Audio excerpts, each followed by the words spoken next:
These are the most frustrating features in Minecraft. Enchanting in Minecraft is a confusing mess, and I'm not talking about the gibberish that they have in the text. But what I'm referring to is that when you go for a level 30 enchantment, just to get the only enchantment that was on display. So for example, you take your luck and choose an Unbreaking 3, just to only get Unbreaking 3 on your tool. And now granted, at least it doesn't cost all of your 30 levels to do this, but to take our 3 lapis to do basically nothing here, it's a gut punch, we can call it that safely. Baby zombies are already annoying enough to fight, but that annoyingness gets so much worse when you fight these outside. Since with an incredibly small hitbox, they can sneak in just right into a blade of grass. And now you're hitting the shrubs instead of hitting them. And to make matters worse, they can still hit you, even when they're in the grass. And honestly, I like Simply Sark's solution for this. Let a sword be able to swipe through certain hitboxes like this. I'm not trying to do spring cleaning while I'm trying to save my life. What's the most hated block in Minecraft? Well, there might be a few to come to mind. I think that we can all agree that one of the worst ones is the ghost block, which usually just happens when you're instant mining at your max reach distance while playing on multiplayer. And once you get that desync between the client and the server, though you think that you mine these blocks, the server doesn't, and now you got ghost blocks blocking your path. And invisible walls have never been fun in any game that you play them in. Plus, nothing makes that speed mining feel a lot worse than when you get slowed down by something that you can't even see. But if you thought invisible blocks are bad, then invisible items are so much worse. And if you've ever had a panic where your pickaxe just suddenly disappeared out of your inventory, then you've unfortunately come across this glitch, which also happens as a result of a desync between the client and the server. And while it's difficult to reproduce reliably, luckily it is able to be fixed. You'll just have to relog into the server to see it again. Or if you're lucky, you can click on just the right inventory slot and it'll appear into your hand like that. Minecraft mob vote's been a contentious thing for a while, but one of the most regrettable decisions comes in the form of the phantoms. Since in a game about exploring, these actively play against that, since unless you bring a bed to sleep every night while you're out and about, these things are like death and taxes, inescapable. And like death and taxes, they'll sweep in at your most vulnerable and make it annoying for both you and the people around you. I think that's why so many people regret choosing B on that multiple choice test all those years back. There's been a lot of conversation nowadays about Minecraft needing a huge inventory rework. Since while the game has added in a bunch of new blocks and different variants and all that, it's given us very few ways to store those inside of our inventory. Especially when you have a large block palette that has different stairs, slabs, pillar variants. It's just too much to keep track of. And while there are mods like Quark that help to make this a lot easier, those are mods. And for those of us unlucky enough to play on the vanilla version, you understand the headache. Now, as a mob, Endermen are a necessary evil, but it's when they start griefing your world slowly piece by piece, that's where it really irks you. They almost make it look like your world erodes over time, taking what used to be a nice looking hill and making it now look like Swiss cheese. But what's even worse is that while you could turn this off with mob griefing, that also turns off a lot of other things that you might feel are cheating. Like, I don't care about creepers exploding, that's at least my mistake. But an Enderman randomly coming in and destroying my redstone contraption, there was nothing I could have done differently, it's just annoying. If you've ever had a mob farm, then you know that a lot of entities can cause a lot of lag. That makes sense when they're mobs, but when you get to things like tile entities, I'm talking chests, item frames, hoppers, that's when it gets a little bit more annoying to bear. Since to a certain level, you need to have those in your base, which I guess also means that you need to have a bit of lag in your base, but that's never seemed fair to me, especially since this can bring down the performance of any PC, regardless of your hardware. According to Mojang, they're aiming for full parity between Java and Bedrock, but when you look at the scorecard, there's still a long ways to go. And for many players, that's a frustrating discrepancy, meaning that when you find something cool covered in a video, there's not always a guarantee that it's going to work in your version. And plenty of people who play on Java have been foaming at the mouth for things like movable tile entities like they do in Bedrock. Or for those who play in Bedrock, you're not able to use all these things in your offhand like we do in Java. And then there's weird ones, like Sweeping Edge doesn't exist in Bedrock. But in fairness to Mojang, they do take steps every update to get us closer to this parity utopia. But what's one small step for Mojang means I probably wouldn't hold your breath for these features to be in both versions. For the technical Minecraft community, almost everything in the game is farmable, except for frustratingly, sand. Now I know there's an infinite sand glitch that's possible with the end portal, but that's just it, a glitch. For one, we don't know if Mojang even wants to keep it in the game, so while you could technically get about one stack at a time from a wandering trader, that's only if the trade's available in the first place. And really, it'd be nice if we had something like Carpet Mod, where we were able to turn our cobblestone into sand like this. That way it'd be intentional, instead of feeling like you're cheating in the back corner of the class. not all Minecraft sounds are created equal, and certain things like gas or Enderman or even the Nether portal can be so much louder than other sounds in the game, which I get that the point's that you're supposed to be able to hear them because they can mean a lot of danger. But when it's impossible to change those sounds particularly without turning down the rest of the sounds in the game and making them nearly silent, then it just gets unpleasant. And even though I love using minecarts for my entity cramming traps, I definitely don't love hearing them. So I usually have to turn my game sounds way down, only to get blown up by a creeper because I wasn't listening after I turned them down. Moving villagers is already an annoyance in itself, but what takes that up to the next level is when you're trying to move around a villager, only to have them suffocate because you placed them inside of a minecart or boat that got a little too close to a corner or ceiling. And now you gotta start right back at square one, all with no guarantee that the next one won't die exactly the same way. Every time that Mojang puts out a new enchantment, I groan a little bit. But it's because when you have a piece of gear that's already been added with enchantments and mending and all that, then when they add in something new like Swift Sneak, then when you go to add it in the anvil, the game will tell you that it's too expensive to have on hand. And it's those two words, too expensive, that just make anvils into a slog. Especially because you can go into creative mode and see that the levels that you would need to do this are 65. Now, I have a great XP farm, so most of the time I'm hanging out at over 65 levels easily. So for us players that are already this far into the late game, just give us the option. Because Minecraft textures are 16 by 16, that no doubt means that you're gonna get some textures that are just off center. Take a look at the command block for instance. You got one less pixel on this side of the button deck than you do on this side, which can be mildly infuriating if you stare at it for too long. Oh, not to mention that some blocks like bricks have top textures that don't align well with their sides, making this whole thing a logical mess. You know this feeling all too well. You're searching in the caves, hours down in the dark, until finally, there it is, a spark of blue shining out from the cave. You go down to mine the diamond, only to find that it's just one ore in the vein. At that point, it even seems wrong to call it a vein at all. You don't even have another diamond to make yourself an enchantment table. At least that way, you'd be able to get fortune on the next diamonds that you find. All this is good for is a jukebox, which is to say, not good for anything. Did you know there's only a 1 in 100,000 chance of getting struck by lightning every tick in Minecraft? That's pretty rare, but you won't feel lucky when that lightning strikes your villager and turns it into a witch. I would have rather bought a lottery ticket if I'm being honest, especially now since I'm not able to buy anything else from the villager. And unlike a villager converting into a zombie, we can't turn them back from a witch. Nope, they're stuck this way. And to make matters worse, they're also annoying to kill.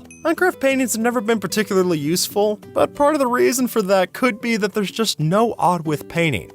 That is, those that are wider than one block. And since a lot of people will build their walls an odd number of blocks in length, that means that we can never have a painting nicely centered on the wall, since the only other options that we got are going to be 2 or 4 blocks wide, which is just about the only thing that can make this ugly painting look worse. If you like to decorate in Minecraft, then you know that things like invisible item frames and armor stands open up a whole new world of things that you can do. A whole new world that's kept to exclusively creative mode. Now, there are things like vanilla tweaks that have survival-friendly ways of getting these into your worlds, but that's an external solution to what should be an internal problem. And even just having an ability to throw down a splash potion of invisibility to make these in survival, that would be so much nicer than whatever this is. Because right now, it means that a whole slew of players are never going to be able to play with these in their worlds. Finding woodland mansions is a pain. Oftentimes, the nearest one of these to you could be over 10,000 blocks away. And in this case, we lucked out. The villager who sold us the map was only 2,600 blocks away from it. Which I say only, but that's still a lot of foot travel. And to make matters worse, sometimes the villagers can sell you a map to one of these, only for the woodland mansion to have failed to generate in those chunks. Yeah, I doubt you're a master cartographer if you can't even tell me this with certainty. They should retract the degree or something. The nether's already dangerous, we don't have to make things worse. So when you get unlucky enough so that your nether portal spawns floating above a lava lake, that's a real tough break.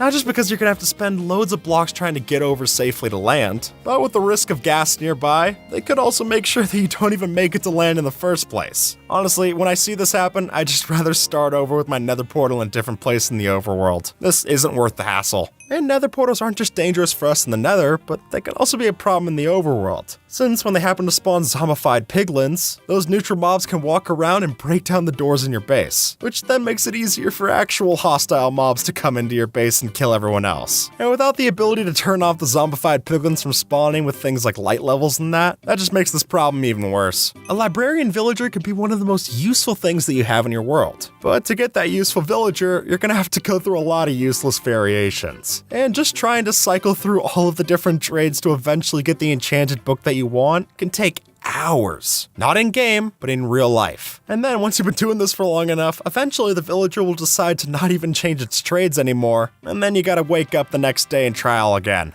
Most materials in Minecraft that can be crafted into blocks can also be crafted out of them, which makes it even more infuriating when things like nether wart blocks or blue ice can't be crafted down into their base components. Now I get it, nether wart blocks spawn on the crimson funguses that you see in these crimson forest. So if we could get nether warts from them, we wouldn't have to get them from a nether fortress. But then it just makes it insulting that you can craft these in the first place. And suddenly, what would have been used for storing our items really just becomes a waste. What might be more annoying than your villagers dying when you're trying to move them is when you come across a path like this. Since even though a path block is only 1 pixel shorter than the other blocks around it, that slight change means that the boat is not able to go up the height. And now you're stuck to the path. And for a brief moment, it looked like we might have been fixed for this. But then they got patched out of the snapshots too, and now we're just back to it being a bad feature. Shulker boxes are supposed to help out inventory management, but when you have empty shulker boxes, you're actually better off just storing them like this in their uncrafted parts, since empty shulker boxes just do not stack. And the same goes for things like stews, minecarts, even enchanted books of the same type. And it would be such a simple change to let these items stack that I really see no reason not to add these. It would greatly increase the quality of life, but as we've seen through the video, hated features don't really do a good job at doing that. And with that, folks, YouTube thinks that you might like this video, so see if they're right and have a good one, alright?